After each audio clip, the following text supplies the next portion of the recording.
We're not hitting that little play club and going to... No? No, we're not going to tee it up in a tournament here. So we got Jamie Sadlowski here, two-time world long drive champion. He's been playing professionally up in Canada for the last 6-7 years, and now he's decided he wants to try and maybe come back and dabble in long drive again. So we've got some of his old data, and we're going to kind of see where he's at now. I don't think I've ever been on force.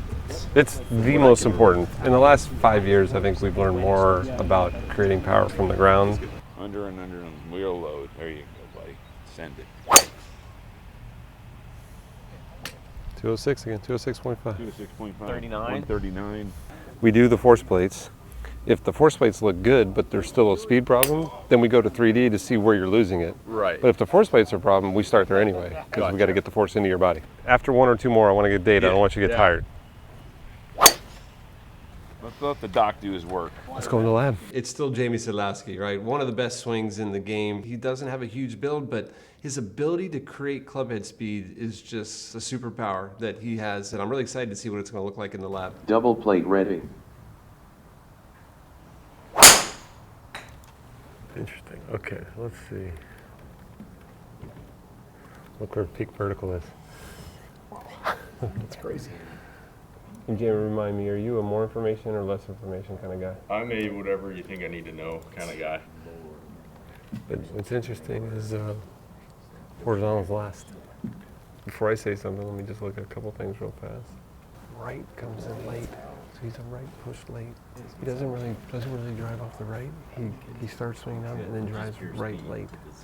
I think it's pretty obvious where we would go to get a little more speed. There is some lateral, but it's last in the sequence. Normally it's first in the sequence, which is very unusual. But again, someone like Jamie, maybe he doesn't need all four, but I'm gonna tell you, if he had all four, it could even be better, right? So it's always something we're gonna wanna explore. When you push into the ground, what does the ground do? Push back. It pushes back. So it's reacting to you pushing, right? So if you push with 100 pounds, it reacts by pushing back with 100 pounds. Right. And we know that by you pushing into the ground and getting this force coming back, that force coming back you can use to help create torque and speed and move the club. Yeah. Now there are certain forces that bring the club up and down, and there are certain forces that bring the club behind you, in front of you. It's the symphony of those different forces that allow the club to swing around in a circle. There are 3 forces and 3 torques. Okay, a force is like, if I just push, that's a force. If I twist, it's a torque. Okay, we can actually measure twisting and we can measure moving, right? There are 3 movements. I can move left or right. That's horizontal, or I call it lateral. There's up and down, vertical, right? And then there's heel to toe or front to back. Those are your 3 directions you can push. Now you can also twist in those 3 directions. I can twist this way. This is called horizontal torque. I call it twisting. Yeah. There's what's called frontal plane torque. I call it rock and roll. So there's guys that are rock and rollers. There's guys that are twisters, right? And then there's benders, these guys over here, right? So you can twist, you can rock, you can bend, you can move lateral, you can jump, or you can go front to back. Forces precede motion. Forces that we're looking at happen before the club moves. If you don't apply all these forces before the shaft's vertical, there's not enough time to get to the club, and you're really not using them. You're like here in your last one, like you're great at doing this way early, which is a superpower. Then we go to look at quantity. What's normal rock and roll? 21. Okay, very good. You're 32. Okay, what's normal twist? 19. You're 30. Pretty good balance between the two, which I love, right? So really good rock and twist. The vertical, average on PGA Tours is about 198% of their body weight. You're at 229.9, you're 230% of your body weight. So far I'm looking at it, I'm like, this is pretty good, right? Then I go, let's look at lateral. What's normal lateral? 23. I'm like, 16. He's incredible at creating vertical. He's incredible at creating rock and roll. He's incredible at creating twist. But there's really not much lateral. All your numbers are like here. I don't see one that's here and the rest of them down here. They're all pretty good, but except for lateral. You're showing me what a faller does, not a driver. And the last thing in the world I want is a long drive guy falling. I want him driving. I don't think you're driving off your back leg. I think if we increase that lateral, your other 3 are going to go higher through the roof. When I'm inconsistent, I'm always back. I can't unweight the right leg. Then you're not doing it right. Yeah. And that's where the force space can really help us teach you. I always like to show my players the importance of a weight shift. That's one of those that I feel like you have to explore, because if we just add more momentum into the system, it might go faster even without changing the sequence. When I'm not playing well, it's because I don't get into my left side. Okay, why? Okay, that's what I think we can solve. I have no idea. I think I have a very good idea. One of the superpowers of the longest hitters in the world is their ability to create energy early in the golf swing. They create these ground reaction forces really early so it has time to get to the club. It's how you're loading in the backswing. Okay. You have to load right to go left. The goal is to get you left, but how do you get left? I got to push from my right to get to the left. Right. It's kind of hard to go left pushing left. Yeah. You know what I mean? Some guys are like, oh, I'm not getting left early, so they try and go left, and then what they end up doing is falling back more to the right. If I want to crack a whip, I'm not going to start with the tip of the whip and then move the handle later. You want to start the energy as far away from the club head as possible and then transfer it because it gives it time to build and create this swell of energy and power. The forces, the lateral, vertical, help create more torques. I'd want to experiment with seeing if the lateral can get you more torque there. But Jamie, this is really good. Really, really, really good stuff. And when have you started to focus on speed? Or is it right now? Right now. So we haven't tried anything yet? Nothing. Okay. No. Yeah. I wanted to see where I was at before I killed myself trying to get speed because I felt like I haven't been efficient for a long time. Okay, we got lots of crazy shit we can try. So the first thing we're gonna do here is we're gonna have Jamie hit 5-10 balls, and then we're gonna compare him to when he was here in 2010. When a player comes in, I always say, whenever you're hitting at your best, you should stop everything, come to the lab, let us collect your data. We won't say anything, but we'll just hold it because there's gonna be a day where you're gonna wanna compare yourself. Maybe something's gone wrong and you're gonna wanna compare to see what you're doing wrong. The best person to compare you to is you at your best. And the beautiful thing about Jamie Sadlowski is we got him at his best in 2010 when he was dominating the long drive world. It's really exciting to have that old data so we can quickly identify what he's doing different now. Double plate ready. How'd you hit that one? Did that one pretty good? Everything I'm gonna tell you, you're gonna be like, oh, I remember that, so this isn't new. So let's do this. Set up like you're gonna hit. Okay. I want you to get your left hip high. Good, now keep the left hip high and move everything back. Just move the whole thing back. This? That's your upper body. Jamie's right hip is much higher now than it was in the past.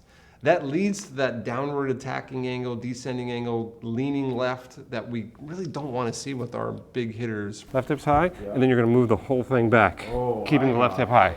Feel loaded you feel over here? Yeah. Welcome to your right foot. Double plate ready.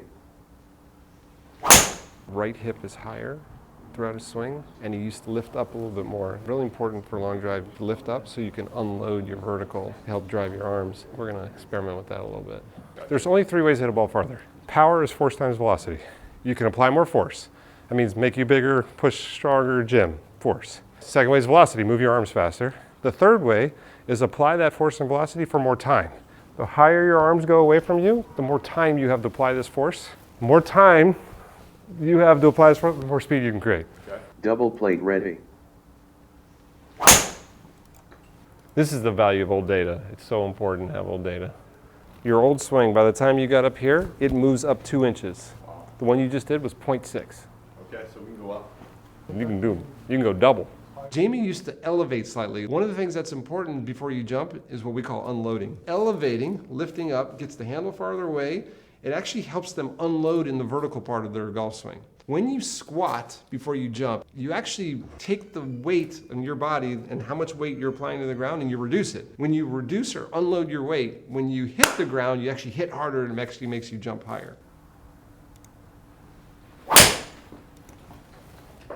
There it is, 1.8. That's old school. Look at it. Your vertical already went to 231. Remember it was 220? The goal here is to get more arm speed. That is the secret in a long drive. Your arm speed was about 1,360 when we first started doing this. Back in the day, it was 1,430, so it's in the 1400s. Yeah. That's the first one. You just cracked 1403 right now. So arm speed's going up, and you're not trying to do anything with arm speed, right? Oh, hold on, we're gonna do the force plate on this one, so hold on a second. So I want to see if it's doing anything to your vertical. Double plate ready. He killed his moment arm doing this. Still not driving off that right leg. I like, but I've kind of exacerbated the right leg not driving. You're over here, now you're stuck over here. I don't need the 3D anymore. I think I need the force plate. So I think I can, because I want to do some weird shit with you. Yeah, let's do some weird shit. Okay, I'm gonna take this stuff off. But Jamie, we're not trying to create a new motor pattern. We're trying to remind him of an old one. But sometimes remembering these old motor patterns isn't as easy as it sounds. Okay, so now we got to take the Canadian Tour brain away. Eliminate it. And we're gonna. There's not much up there from that anyway. Okay. To be honest. A series of jump drills that I like to do that it makes the connection between the lower body and the arms. If I said jump as high as you can jump, let me see you do a vertical. Okay, cool. When you squat down, what do your arms do? So in a normal vertical jump, as you go down, your arms go down. As you go up, your arms go up. Golf's a little different. As we're loading, that's the backswing. What are our arms doing? Our arms are going up. As the legs start to jump, we're actually driving our arms down. So as you squat, they go down. Yeah. And then as you jump, they go up, right? Okay, golf's the opposite. Follow me, stand tall. Do it again. Good. And then as you jump, arms are going to go down. So squat? Nope, start. Oh. Dyslexic. Good, we're going to do that again. Arms down, arms down, arms, it's ass backwards. As you squat, arms go up, and then as you jump, arms drive down. Now I want your legs to drive your arms down. That key to hitting the ball really far is arm speed. The best players in the world are so good at this. They're so good at the legs driving the arms. As you squat, they come up, and then drive the arms down with your legs. Arms went a little bit before your legs. Okay. Take your hands like this. Yeah. Okay, as you squat, just bring your arms over your shoulder like this, and then jump and drive your arms down. Your arms are down before you're even jumping. I want you, as you jump, whip your arms down. Jump. You get this on video? Cool, we got that. It's actually opposite. If you stand up and try this, it's kind of weird in your brain first. I like it. Hats on backwards now. Now we're getting serious. Here we go. Let's do it. That was better. That was better. Okay, so now what I want you to do, same type of deal. When you jump this time, I need twice as much from the left and the right. Okay? Sometimes we do what's called chunking. We'll take the pieces and do piece by piece by piece and just keep adding piece to piece to piece. Each one builds on the next one. So we're going up. Twice as much from the left and the right. Push back like this, or just a push up? That's where I'm going now. Vertical push. So now, twice from the left. When you're done this time, you're facing right there. You're back 45 this way. Yep. The left quad's firing. If I take my right foot and I push backwards, and I take my left foot and push forward, those two forces create a horizontal torque. It creates a twisting. That's how you rotate and twist. Okay, now we're going to do the squat jump. Still two from the left? Oh, okay. Okay, say it again. I still think the arm's disconnected from the jump. Really important moment here with Jamie was when I asked him to kind of push me forward as if he was throwing. I feel like you're going to throw a ball. Okay, stay right there. Now push into my hand here. Push me forward. Push me forward. So you trying to push me forward? Yeah. Like really trying to push me forward? No. He's much younger than me. He's much stronger than me, but I don't think he could push me forward. When I say push me forward, go ahead and push me forward. What is that shit right there? Oh. You're using all your upper body. Put your hand up here. If I said I'm going to push you forward, my leg is going to drive you forward. I'm not going to go like this. That's like you're not even using your leg to drive your arm. There's something wrong right there. When I look at that and I go, the only reason that you can't push me forward is because I'm using my legs and my lower body and you're not. You're just using your upper body. I look down and I see his legs bent.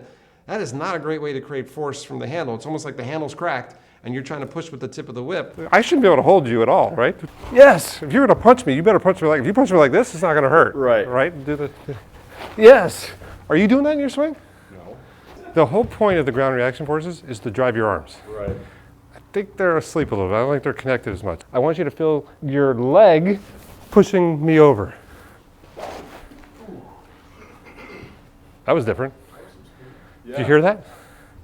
I mean, as soon as he makes a swing, everybody in the room could hear the difference, including Jamie. That was a light bulb right there. You don't do that, do you? No, because I've been hitting it with my upper body. Correct. It's one of those awesome moments where you go, there is more speed there. The great thing is once you create those motor skills that remind him what it feels like to be athletic when you swing, the results are instantaneous. Mark Blackburn does this with Max Homa all the time. Set up like that. He'll go, don't let me whip. Come on, push me back. Yes. Come on, push me back. Drive the arms. You're creating this athletic signature. Let's go in the gym real quick. We can. Come on, guys. Put these two together. That's 10, 15 miles an hour. Hopefully not like that. That was bad? What are you going to do with the left leg? Creating these athletic motor skills. You don't have to do it with a golf club. You can do it with anything. You can do it with throwing a ball. That's why I like medicine balls. No? Okay, so what? Now from here to throw the ball, it's the leg pushes to drive the ball forward. Yes, that's what I want to see. And if you can make that athletic feel over and over again in a million different ways. Yes, that's so much more powerful. Yes. Okay, now I want to see you do it with a step. We got some work to do on this. Creating power from the ground, transferring to the body, and then transferring to the implement. I want to get to the point where you drive off your right leg. Yes, that's the best one I've seen so far. Yes. What you just did right there is athletic. Yeah. What you were doing before is not athletic. No. So you'll like this better. You'll be like, man, that's so much easier. What the hell was I doing? Yeah. When you pick up a golf club, it just feels better to do it athletically. We're gonna do a shovel pass. So you're gonna go, what am I looking for? Correct. Once you've developed a motor pattern, you always have that motor pattern. It's never gone. It might be hidden, it might have some dust on it. At least he warned you. But if you can kind of remind them of what they used to do. Okay, let's try a step. Use those previous motor skills. We see this a lot with an athlete who played tennis who now is playing golf. We might be able to use your forehand motion, that motor skill, to help us develop your golf swing. So much more athletic. Remembering old motor patterns is way easier than creating new ones. Get that feeling? Hey, come on. Number one, by far, setup. Yeah. We're gonna compete right now, that's what we're doing, Yeah. okay? Number two, if we're gonna try and get more speed, drive the arms with your leg, the medicine ball. That's the main thing. Then we go, okay, let's add some more fuel to the fire. To do that, I need you to elevate and I need you to drive. You know, Jamie spent the last 14 years becoming a competitive player. Jamie can get back to Jamie Sadlowski speed. That's really the motivation piece here. Yeah. If we elevate and drive, we're gonna keep adding miles per hour. Questions? Smiling on the inside. Cool. Questions from you guys? Much for your time. I'm excited for you, man. That's gonna be Thank you so fun. much. We appreciate it. I I made a shift from long drive to playing, so a lot of things in my golf swing changed. And to see it firsthand from data from 2010 we went over to now, there's a lot of things that I did really good back then that I didn't really understand, and now that I do, I'm going to try and implement those things. And it's just a really easy way to fast track getting back to where I was in 2010. It's obviously 14 years ago, but after seeing the data, like I feel like, in a couple weeks, the stuff that he taught me and that we went over are going to be super simple to get back, just the athleticism overall, to get back to what I used to do.